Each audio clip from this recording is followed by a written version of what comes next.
I'm going to say something controversial here. I'm not a fan of horror because the exact things that we look at in noir, for instance, or crime fiction or whatever, is the motivation for things.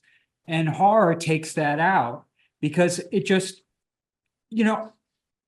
my theory is that we're all monsters. And to apply this monster tag to something is to kind of erase it and almost give it an excuse to exist. Whereas what I'm interested in is, how does somebody live next to Jeffrey Dahmer or Richard Speck? And how does that person,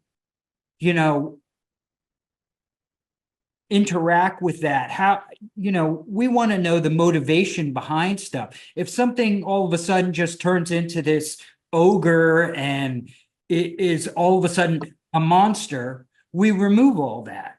And that's why I really, I'm not a fan of horror, because I think it's a cop-out. It's a cop-out to go and just make something into some kind of, mythical being or something. Like, this is something from the Stone Ages.